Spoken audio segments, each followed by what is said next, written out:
cuando hablamos de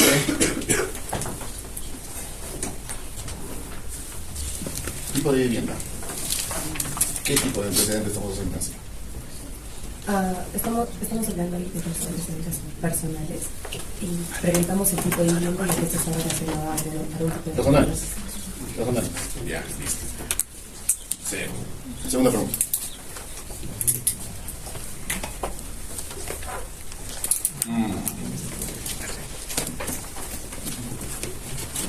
Cuando usted redacta el título de crítica y encuentra el ítem de signos y síntomas, ¿no es cierto?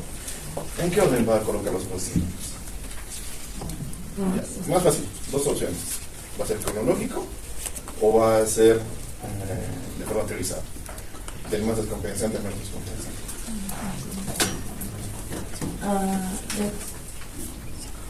La segunda opción, ¿Cuál? El priorizante. Ya, 10.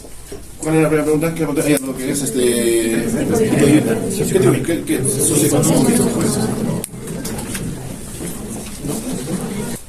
cuando hablamos de tiempo de enfermedad,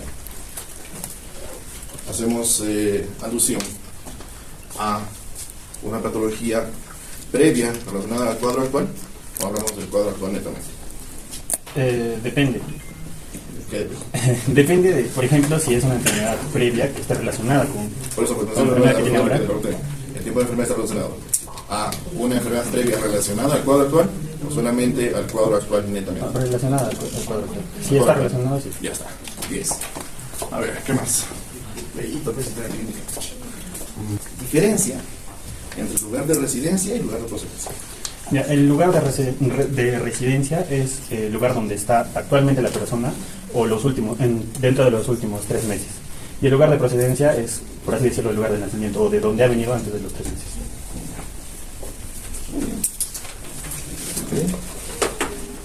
A ver, atentos. Vamos a comenzar.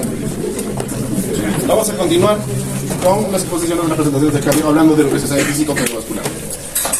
Habíamos mencionado cuando hicimos historia clínica que este documento, esta herramienta, este instrumento que nos va a acompañar por el resto de nuestra vida, nos permite tener información. Esta información la obtenemos de dos maneras: una el interrogatorio o anamnesis, ¿no es cierto? Y otra es el examen físico. Si yo no tengo una buena técnica semiológica para estudiar a mi paciente, desde el punto de vista del examen físico, no voy a poder sacar mayor conclusión, ni no voy a poder tener ideas diagnósticas adecuadas para mi paciente. Entonces, es importante por eso que no solamente en nuestro segmento en cardiovascular, sino en otros segmentos también, ustedes tomen muy en cuenta lo que es la técnica semiológica.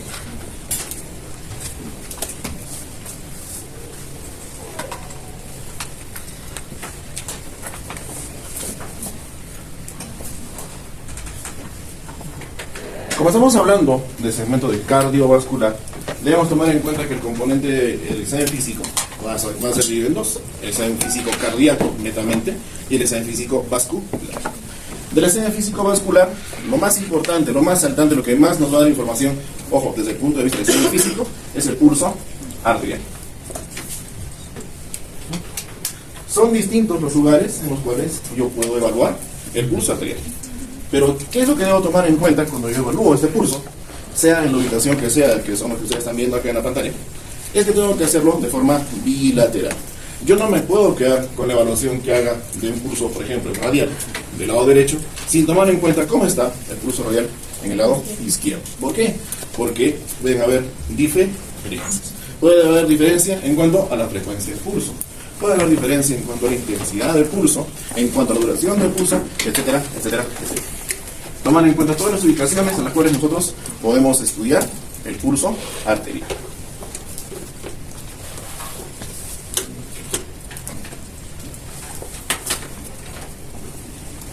¿Qué cosa es lo que yo debo buscar cuando evalúo pulso arterial? Estas 6 características fundamentales. La frecuencia. Debo estar consciente de que la frecuencia de pulso es un reflejo muchas veces directo de lo que es la frecuencia cardíaca. Pero no siempre es así. Hay patologías en las cuales la frecuencia cardíaca es muy diferente a la frecuencia en el pulso. Y una vez que yo encuentro tal o cual frecuencia del pulso en un lado, tengo que hacer la comparación con el contralateral. Regularidad o ritmo. Estos pulsos arteriales pueden ser rítmicos o arrítmicos, ¿ya? Y ese ritmo, ¿cómo lo voy a notar? En cuanto a lo que yo encuentre como distancia entre la percepción de un pulso con el siguiente. Si yo encuentro diferencias al momento de hablar a mi paciente, pensaré que el pulso arterial es arrítmico. ¿Ok? Igualdad. ¿A qué me refiero con igualdad? La intensidad, la percepción del pulso que yo vaya a tener cuando evalúe cualquiera de las ubicaciones tiene que ser igual a la del contralateral. Debe ser igual. Si hay alguna diferencia, tengo que estudiar qué cosa podría estar ocasionando esa diferencia. La tensión. Debemos tomar en cuenta que hay pacientes que tienen mayor fuerza al momento de eyectar la sangre desde el ventrículo izquierdo. Pacientes hipertensos que tienen aumento de la resistencia vascular periférica a nivel arterial también van a tener este problema. La tensión yo la voy a notar al palpar el pulso y colocar los pulpejos a nivel de la piel, sea el pulso que sea, en la ubicación que sea que yo esté evaluando. Si yo noto que la tensión, la fuerza con la cual el pulso se hace perceptible al pulpejo de mis dedos, a eso yo estoy llamando tensión. Y esa tensión también debe mantenerse en ambos lados. La amplitud es o hace referencia a cuánto dura la percepción del pulso en los pulpejos de los dedos. No es que sea necesario medir cuánto dura en realidad la intensidad, solamente tener en cuenta la regularidad de esa amplitud.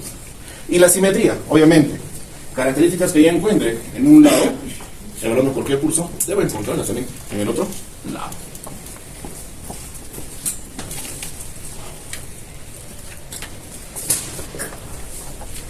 Ya habíamos hablado de lo que es la tensión arterial, y hablemos un poco de lo que es el pulso carotídeo.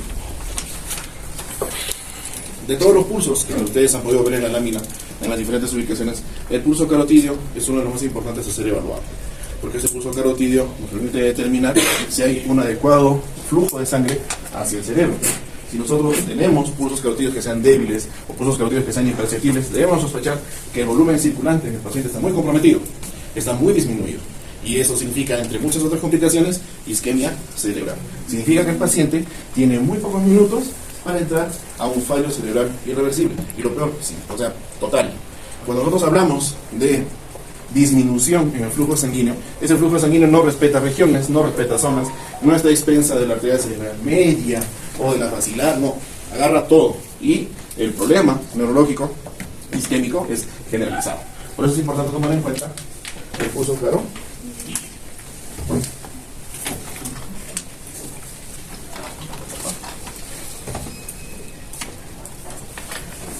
Estas son las principales características que yo voy a encontrar en los pulsos arteriales que evalúen en mi paciente.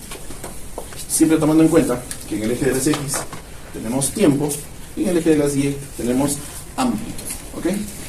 Lo de arriba es lo normal, ¿ya? Esto no está en una escala, no está en un papel milimétrico como para saber si este es real escala o no. Son referenciales nada más los gráficos, ¿ya? Lo normal, más o menos, tiene esta distribución. Son regulares, que estamos viendo, no son muy amplios y tienen una separación entre cada uno permanente, es de la misma separación, podríamos decir. ¿Qué pasa cuando yo tengo un pulso más amplio? Lo voy a llamar amplio o magnus, como ustedes están viendo acá. Si estoy viendo que es más amplio, la física me está diciendo, está un poco más elevado que el normal, la amplitud es mayor. ¿Y en qué caso se puede encontrar un pulso magnus? Entre las principales, la insuficiencia aórtica puede ser un caso. Problemas de esclerosis vasculares a nivel aórtico también es frecuente. La hipertensión arterial. La hipertensión arterial definitivamente es un hallazgo o es una patología en la cual yo tengo esta particularidad en sus pulsos. La fiebre puede presentar o no pulsos magnus y también cuando estamos en situaciones de ejercicio o estrés. Este es un magnus. ¿Qué pasa si yo combino aumento de intensidad con aumento en la frecuencia? Hablo de un magnus y Celer. O también, si les gustan los aporismos, el pulso colapsante de Corrie. Si se dan cuenta, es mucho más la amplitud y mucho mayor la frecuencia. En ese caso, lo que yo puedo encontrar como patologías es fundamentalmente la insuficiencia aórtica cuando esta ya está muy avanzada y en los procesos de fístulas arteriovenosas, pero que es muy frecuente. Eso es cuando la intensidad del pulso es alta. ¿Pero qué pasa cuando se disminuye esa intensidad? Hablamos de pulsos pequeños, llamados también parvos. ¿En qué casos yo puedo encontrar pulsos de baja intensidad? en hipotensión arterial, obviamente, si he dicho que la hipertensión arterial ha aumentado la amplitud, en hipotensión, esta amplitud disminuye. En insuficiencia cardíaca también, obviamente, porque hay un fallo de bomba a nivel del ventrículo izquierdo, y esto hace pues que no haya una buena contracción, y por ende, la presión intravascular disminuye. Y en taquicardias paroxísticas. Pulso parvus. Ahora, ¿qué pasa si combino una disminución en la amplitud y un enlentecimiento en la frecuencia? Hablamos de un valvus y tardus, ¿no? ¿Y cuál es la patología más importante o más frecuente con esta? Las estenosis aórticas grandes, ¿no? Vamos a irnos al contrario de este último. Vamos a tener amplitudes pequeñas, pero mayor frecuencia. Parvus y celia. Este, característico de la insuficiencia mitral, ¿ya? Entonces, es fácil darse cuenta que hay patologías que van a ser características en cuanto a presentar tal o cual tipo de pulso.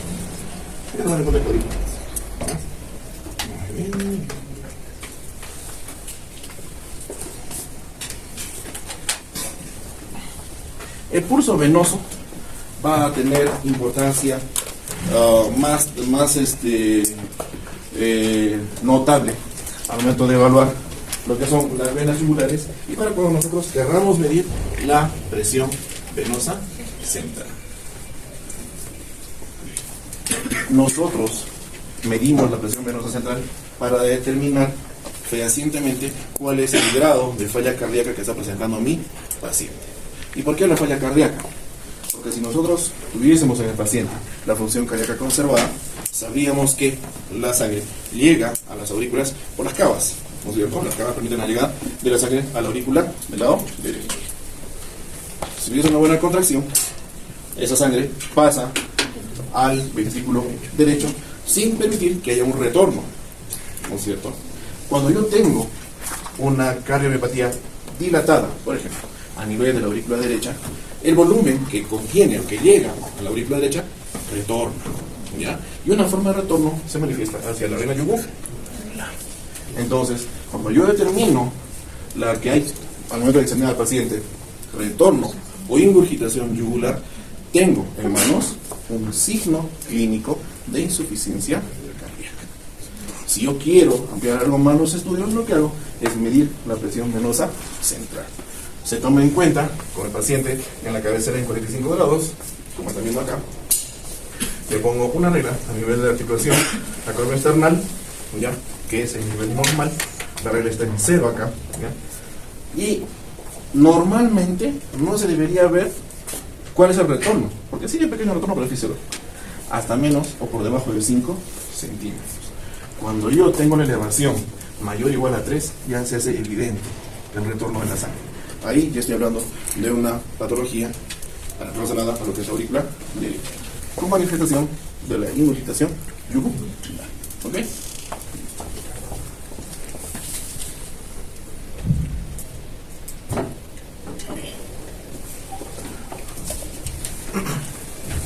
Y esto sí es lo fuerte. Nosotros acá lo que tenemos es una figura que nos permite recordar anatómicamente cuáles son las estructuras que yo puedo encontrar a nivel de la silueta cardíaca topográficamente en el paciente. Ya debo entender que la aorta está dibujada por acá. Todo desde acá es el borde izquierdo. Fundamentalmente el ventrículo izquierdo es desde acá abajo, ¿no es cierto? Tenemos el ventrículo derecho por acá, por este lado, ¿ya? Un poquito por arriba la aurícula derecha. Y acá tengo lo que son las clavas, también una clava superior y a ambos lados las arterias pulmonares, hacia la izquierda o hacia la derecha.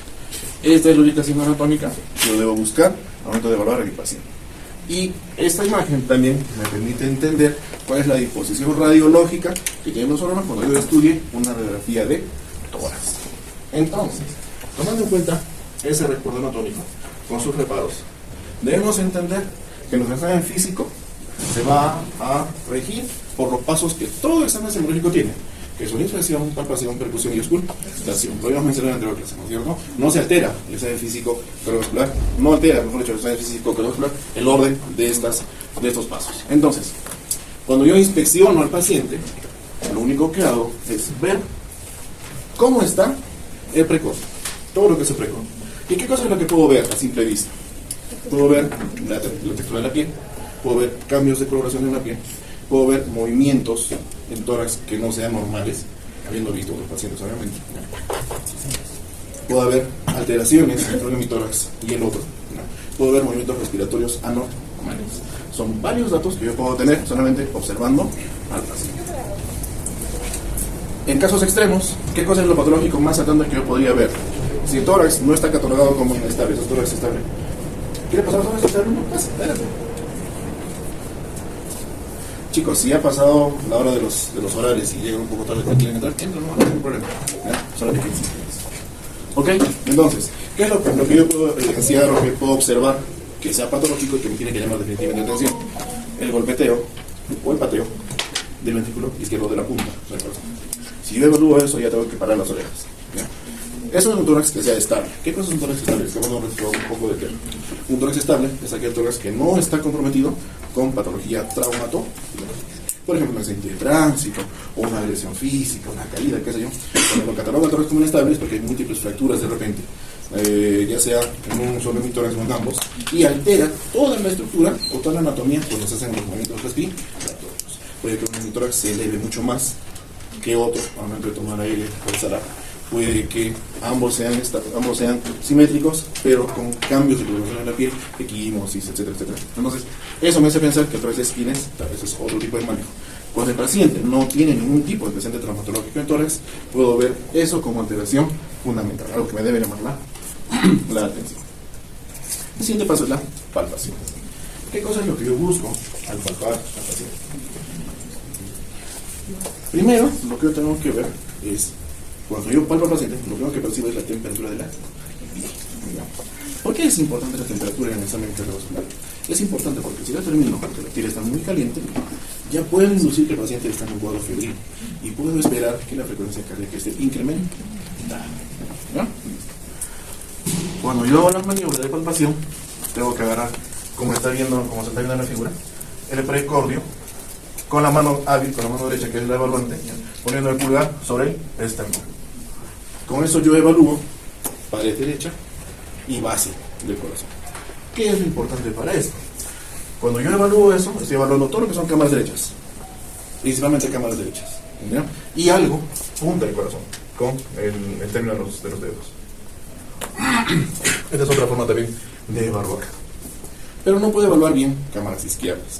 Y en las cámaras izquierdas, la que me importa evaluar mucho más es el ventrículo izquierdo. Entonces, para eso, yo lo pongo en el paciente. Si ustedes están viendo acá, el paciente está en decúbito dorsal, ¿no es cierto?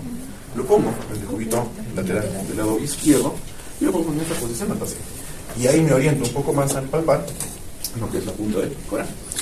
Esa maniobra se llama macho, ¿no es cierto? Entonces, lo que yo busco acá es identificar choque de punta. Si es algo que de repente la expresión no he podido evidenciar, puede que sí lo encuentre a la palpa. Sí. Entonces, eso es lo que corresponde a lo que es la palpación. Percusión. Sí, obviamente no se percute mucho el corazón, porque es la información que nos da ya la podemos obtener de otras formas. Cuando ustedes están en muy lejano, cuando hagan su cerebro, van a darse cuenta que es muy importante la percusión, porque la principal importancia, lo fundamental de saber percutir es determinar cuál es el tamaño de la silueta. No me sirve para otra cosa. ¿Cómo empiezo a percutir yo tórax? Tengo que ir de la pared o del hemitórax del lado derecho hacia el lado izquierdo.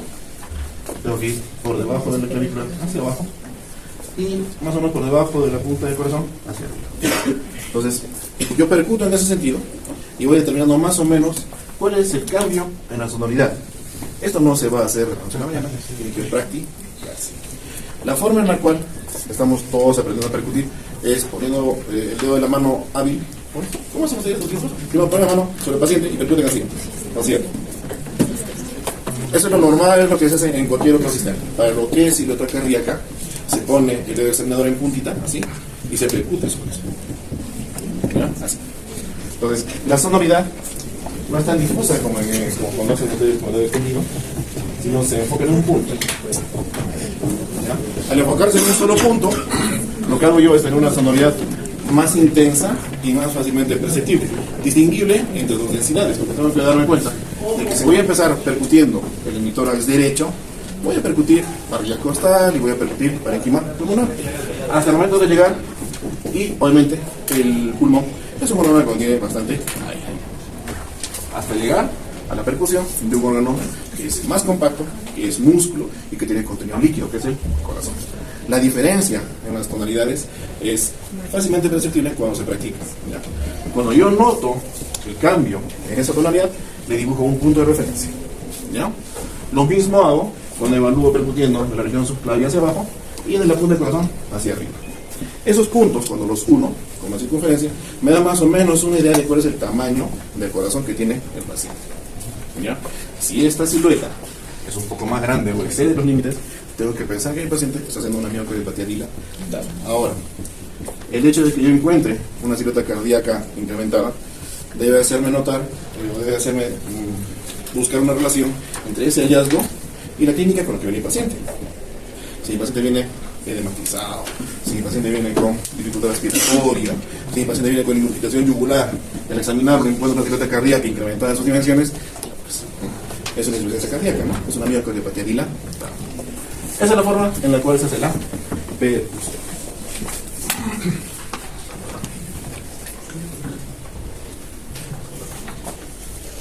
Listo. Y ahora sí, vamos a irnos a lo que es la auscultación. De todos los pasos del ensayo físico cardíaco, es la auscultación la que nos va a dar la mayor cantidad de información. Entonces, debo tener cierta destreza para poder evaluar el corazón y poder sacar la mayor cantidad de información. Para eso, ¿qué es lo que tengo que hacer? Lo primero, lo fundamental, me adelanté un poquito, disculpen. Lo que tengo que hacer es identificar cuáles son los lugares en los cuales yo tengo que poner mi estetoscopio, porque no es colocar por colocar. Hay lugares que son específicos para que se ubique el estetoscopio y se puede dar un buen examen físico cardíaco. Estos son los focos de auscultación. Dependiendo de la bibliografía, algunos le ponen más, otros le ponen menos, pero nosotros vamos a manejar estos 5 focos de auscultación, que en el orden del examen físico sería el foco aórtico, que es el rojito, el foco pulmonar, que es el amarillito, ¿no? El foco tricuspidio, que es el violeta, el fuccio es el mitral y el accesorio aórtico, el verde. Sí. ¿Ok? Pedagógico. Tengo cómo recordar los focos de auscultación. Y acá lo que tengo son los puntos de reparo anatómico, o sea, dónde debo encontrar cada uno de estos focos de auscultación. ¿Qué cosa es lo que yo evalúo en un foco de auscultación mientras estamos familiarizando con los puntos de reparo anatómico? Lo que yo evalúo son ruidos cardíacos, ¿ok? Ruidos cardíacos, de esos cuales 2 ruidos cardíacos son normales, el primer ruido cardíaco y el segundo ruido cardíaco. El primer ruido cardíaco, ¿quién me lo da? Fisiología cognitiva. ¿Algunas? Auriculoventricular. Listo, bacán. El segundo ruido, la semilunar, ¿no es cierto? Hasta ahí llegamos. El tercer ruido es fisiológico o patológico. Siempre. ¿De qué depende? ¿Quiénes podrían tenerlo que sea fisiológico? Pediátricos, ¿ya? Claro, pediátricos, ¿ya? ¿Qué más? Mujeres, gestantes, ¿ya? Y deportistas de alta competencia. Ellos pueden tener un tercer ruido que sea fisiológico. Todo lo demás es patológico. Y obviamente, el cuarto ruido definitivamente es patológico para cualquiera. ¿Ok? Listo. Ahora, esos ruidos, muchas veces, en su alteración, van acompañados de ruidos sobreagregados. Esos ruidos sobreagregados responden fundamentalmente a patologías valvulares, ya sea insuficiencia o sea estenosis. Y estos ruidos sobreagregados se llaman soplos. ¿Ok? Entonces, cuando yo ausculte un ruido cardíaco acompañado de un soplo, tengo que sospechar que hay una valvulopatía de por medio. Pero ¿y cómo determino cuál es la válvula que está comprometida? Va a depender del foco de auscultación que yo esté evaluando para determinar cuál es la válvula que está comprometida. A ver. Por ejemplo, allá, continuamos un poco más. Estos soplos, ¿ya? Estos ruidos sobreagregados que son soplos, también va a depender mucho de la bibliografía, pero lo que se acepta es que tengan 6 tipos de intensidades, no 4, son 6, ¿ok? De las cuales las intensidades 1, 2 y 3 se caracterizan por no presentar frémito, mientras que las 4, 5 y 6 sí presentan frémito. Ojo con ese dato, porque puede venir en el caso clínico. Entonces, vamos a pasar a ver cómo se hace, cuál es la forma en la cual se hace el uso de estos focos de auscultación. Pongamos que estamos evaluando el foco óptico. ¿Ya? El foco óptico. ¿Recuerdan cuál era el reparo anatómico del foco óptico? Segundo cruce intercostal. ¿Qué lado? Derecho. ¿Ya? ¿Qué más? Línea para esternal derecha. Listo. Lo tengo por acá. ¿Ya? Todos acá. Si es el foco óptico, ¿qué estoy evaluando?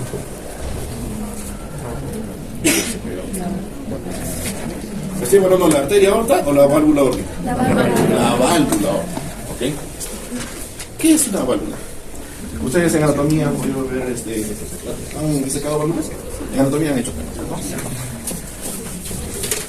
Cuando lo vemos transversalmente, es una válvula, ¿no es cierto? Que tiene sus válvulas, el aparato valvar, ¿no es cierto? Cuando lo vemos desde el punto de vista de la posición anatómica del paciente, una válvula se vería más o menos así y tendría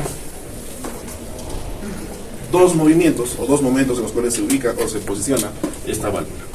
Uno es cuando pasa la sangre, en el cual las válvulas se abren, ¿ya? Y otro es en el cual la sangre deja de pasar y empieza a contraerse la cámara inferior, que se forma una suerte de para. Si esto fuese aurícula izquierda y esto fuese aurícula izquierdo, estamos acá en la sístole auricular. Se contrae la aurícula, pasa la sangre al ventrículo izquierdo y se abre el aparato. Bueno, si estamos acá, sigue siendo aurícula izquierda y es aurícula izquierdo, estamos en diástole. ¿Ok? En la diástole empieza a haber un llenado de la sangre hacia la aurícula izquierda, producto de la llegada de las arterias pulmonares. Entonces, cuando la sangre empieza a llegar a la aurícula izquierda, se forma una suerte de pequeña presión negativa. Las paredes que estaban contraídas empiezan a dilatarse, empiezan a jalar volumen. Si jalan el volumen de que viene de las venas pulmonares, van a empezar a jalar las membranas de la válvula mitral, en este caso. ¿Ok? Listo. Eso es lo normal. Pero ¿qué pasa si mi aparato valvular cae en estenosis?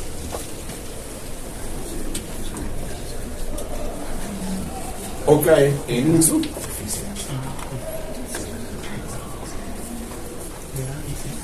Sigue siendo aurícula izquierda, sigue siendo ventrículo izquierdo.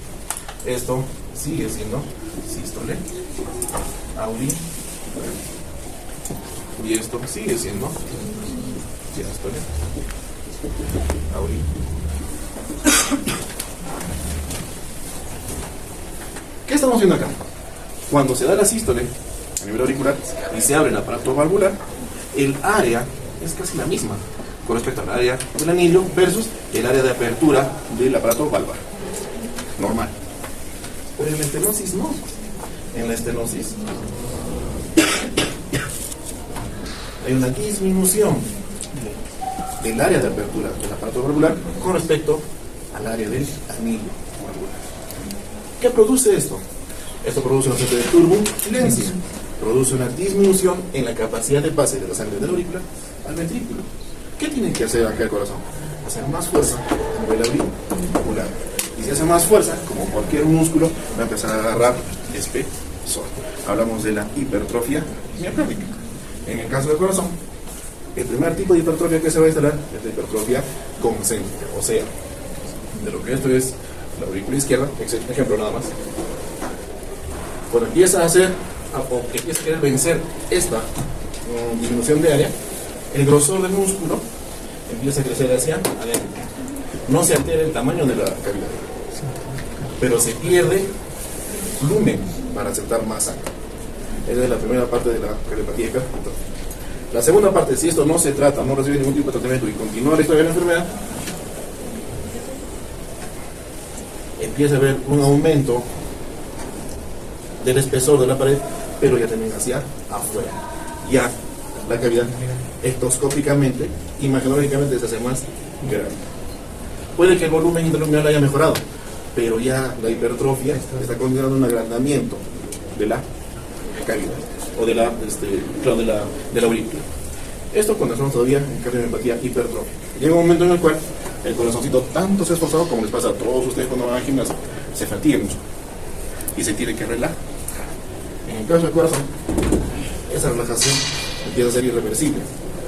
Y de lo que está así crecido, el volumen o el tamaño de la aurícula no disminuye, pero la capa muscular se hace mucho más delgada. Criterio nada más. Si tengo menos músculo, ¿podría hacer la misma fuerza que hacía antes? Imposible. El corazoncito, en este caso la aurícula izquierda, se convierte en una pequeña bolsa que poco se puede contraer. Acá, el corazoncito ya entró en falla. Cuando hablamos de la tan mental insuficiencia cardíaca, nos damos cuenta de que estamos acá. Eso. ¿Ok? Esto parece sabotaje. Pero sí. ¿Alguien no quiere que lo hagamos? No. ¿Qué le gusta? Ah, no. Sí, sí, lo conozco, pero no. Es la vida.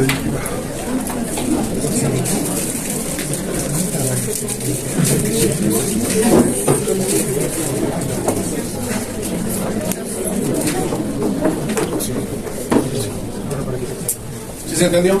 Sí. ¿Sí? Muy bien.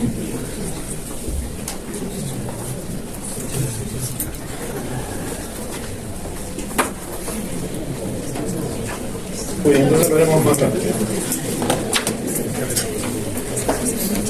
Ya, entonces ya tenemos eso claro. Vamos al foco óptico. Entonces lo que evaluamos en cada foco de ocultación es la función valvular. Ya sea, si es que encuentro soplo, tengo que determinar si este soplo es de sístole o es de diástole. Se estoy hablando del aparato valvular, de la arteria aorta, o perdón, la válvula aórtica. Tengo que definir bien si este soplo que yo estoy auscultando correspondiente a sístole o a diástole. Primero tengo que saber en cuál de los ciclos está. Pongo la membrana de mi estetoscopio, escucho el ruido cardíaco y escucho su soplo. El siguiente paso es agarro el pulpejo de mis dedos y me voy al pulso radial. Comparo. Si el soplo que estoy ocultando aparece al mismo tiempo que el pulso radial estimula el pulpejo de mis dedos, estoy hablando de un soplo sistólico. Si el pulso radial aparece cuando no coincide con el soplo cuando lo estoy ocultando, es un soplo diastólico. Si coinciden, sistólico. Si no coinciden, diastólico. Muy bien. Pongamos que es un soplo sistólico. ¿Ok? Si es un soplo sistólico, ¿qué es lo que está pasando en ese momento a nivel de la aurícula izquierda? Es un soplo sistólico, ¿no es cierto? Ahorita.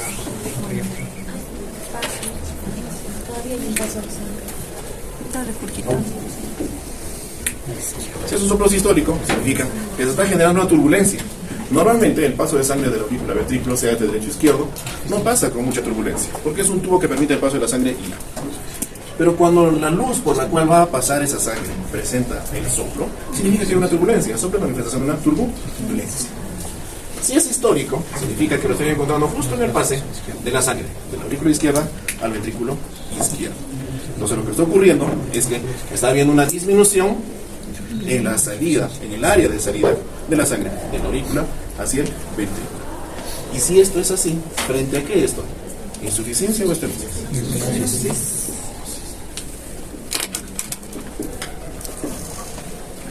Lo que tengo es una estenosis. ¿Y si fuese al revés?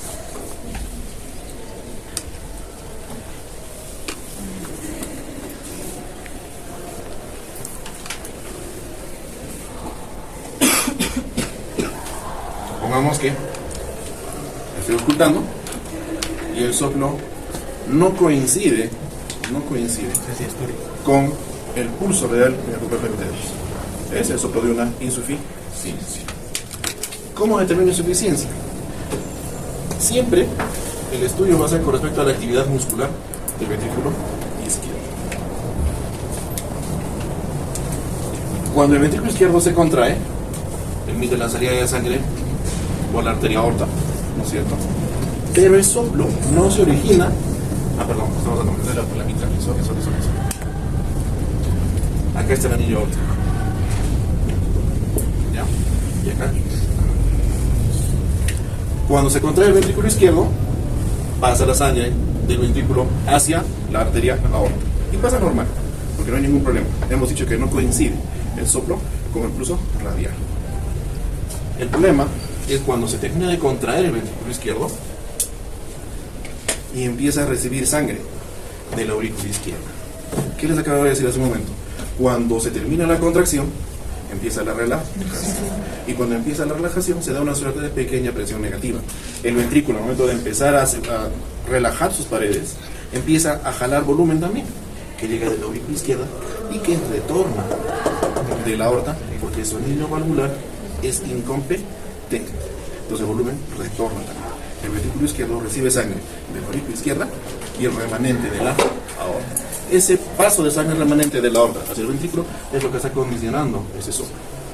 Estoy frente a una insuficiencia aórtica.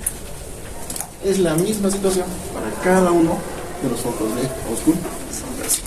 Igual. A ver, vamos a hacer un ejercicio. ¿Se entendió? ¿Todos lo han entendido? ¿Están recontra medio seguros? A ver, vamos a pensarlo con un ejercicio. ¿Qué válvula quieren estudiar? No. ¿Mitral? ¿Ya mitral ya? Entonces vamos a enfocarnos. Esta es la válvula. Mitral. Listo. Muy bien. La válvula mitral que divide la aurícula izquierda y el ventrículo izquierdo. ¿Cuál es el foco mitral? ¿Cuál es su punto de reparo anatómico? Línea medio clavicular. Quinto espacio. Ya, en quinto espacio intercostal. ¿De qué lado? Izquierdo. Ya. Intersección con la línea media clavícula. ¿No es cierto? Y listo. Muy bien. Válvula mitral. Pongo mi estetoscopio en el foco mitral. ¿Qué quieren? ¿Que coincida o que no coincida? Que no coincida. ¿Ya? Entonces, esto es un soplo diastólico.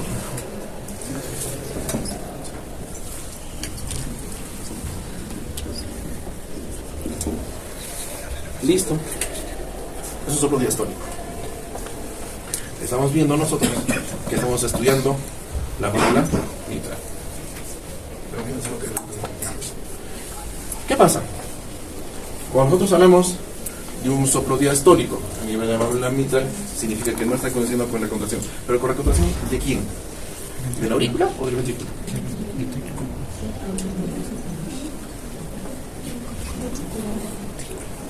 Cuando hablamos de un soplo diastólico a nivel del foco mitral diastólico, hablamos de la contracción o del ruido que se produce, del soplo que se produce por la contracción de aurícula o de ventrículo.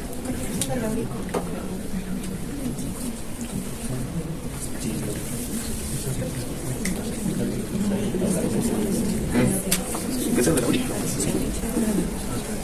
¿Ok? Listo. ¿Por qué?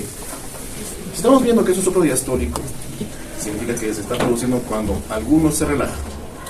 Pongamos que no tenemos idea. Sabemos dónde está la válvula mitral. Estamos dando entre sí el aurículo y el ventrículo.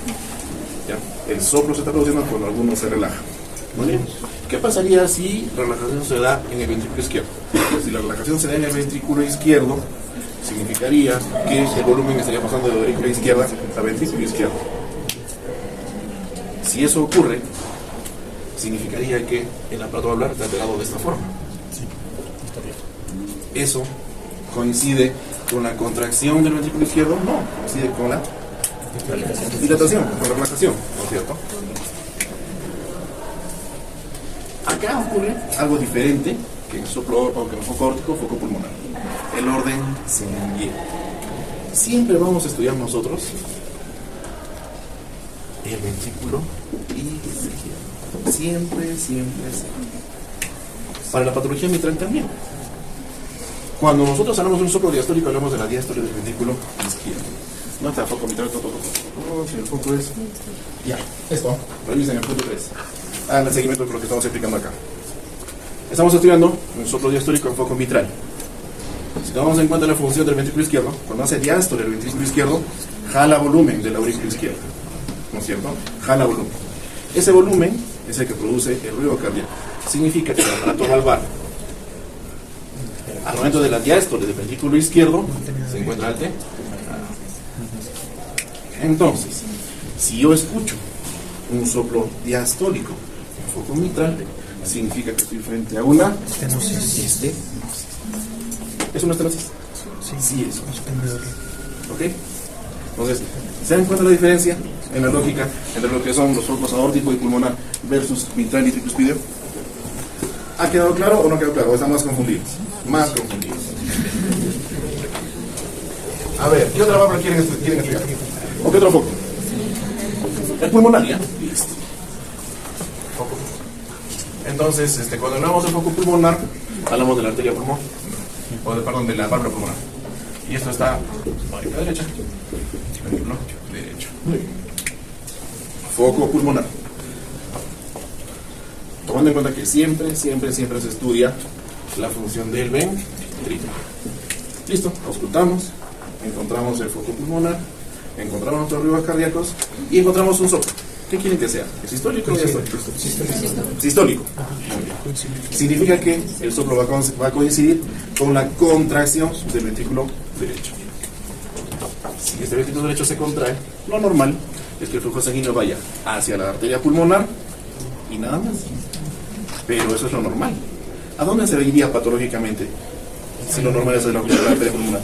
Tendría que regresar a la auricular. Entonces, si yo hablo de un soplo sistólico, pues no mucho sistólico, a nivel de la válvula tricuspidia, tendríamos que hablar de una insuficiencia tricuspidia. ¿Qué dice aquello? ¿Dónde está? ¿Dónde está el foco pulmonar? No, sí, pero ¿dónde está la...? Ahí está. Si el soplo es diastólico y se ausculta, hemos dicho sistólico nosotros, ¿no? Nosotros hemos dicho sistólico. Si es sistólico y se ausculta el foco aórtico pulmonar, es estenosis. ¿Cómo? ¿Hemos dicho diastólico o sistólico? Sistólico.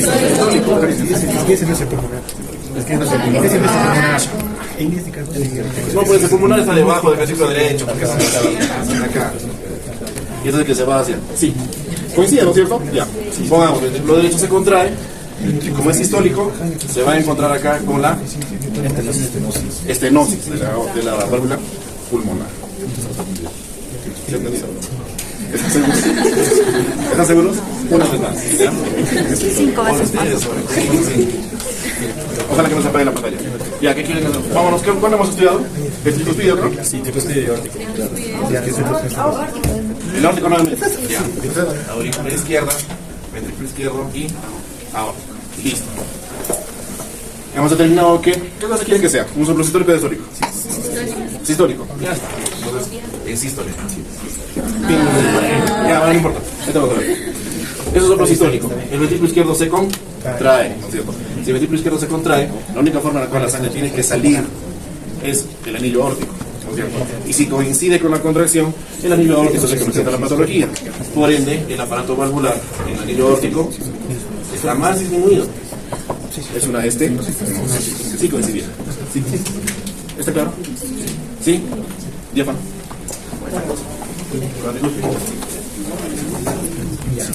Sería derecho.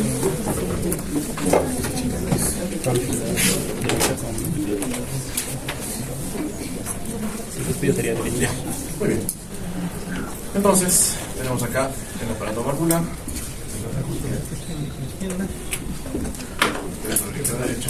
¿Estamos de acuerdo? Vale.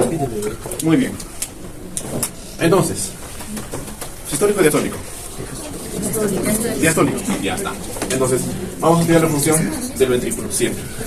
Si es diastólico, ¿qué significa? Significa que el ventrículo derecho está dilatándose, está jalando volumen, ¿no es cierto? Está preparándose para recibir volumen. Ese volumen, del único lugar fisiológicamente del que debe provenir, es el auricular derecho. ¿Ya? Pero, como estamos viendo que es la diástole la que lo está provocando, significa que eso está pasando con turbulencia. ¿Ya? Y si está pasando con turbulencia, significa que está habiendo una estenosis a nivel de la válvula tricus spiria. A ver, vamos a defender otra vez. En el 3. En el 3, ¿no es cierto? ¿No has dicho diastólico? ¿O sistólico? Hemos dicho diastólico. Si es diastólico y se oculta el foco circunspirio mitral, es una estenosis. ¿Ahora sí? Ahora sí. Ya, ¿cierto? Muy bien. Ya, ahora sí. ¿Alguna duda, algo más? Eso sería todo. ¿Ha quedado claro? Sí. Mire, es importante por eso que nosotros nos familiaricemos con el examen físico. Una recomendación: no se vayan de frente a buscar patológicos, porque no les va a ayudar. Evalúen primero pacientes que sean o que no sean cardiópatas, que sean cardíacos normales. Agarren la familia, váyanse a la casa y túmbenlos a todo lo que se encuentren y metan el estetoscopio a todos, toditos. Familiarícense. Incluso ustedes mismos, si son cardiópatas, ocúltense ustedes. Familiarícense con meteorólogos cardíacos, es la verdad. ¿Pero por qué? ¿Hay algún cardiópata acá? Nadie. Que les haya roto el corazón es otra cosa. Pero que sean cardiópatas, no, pues. Entonces, si a ustedes mismos se familiaricen con los cardíacos.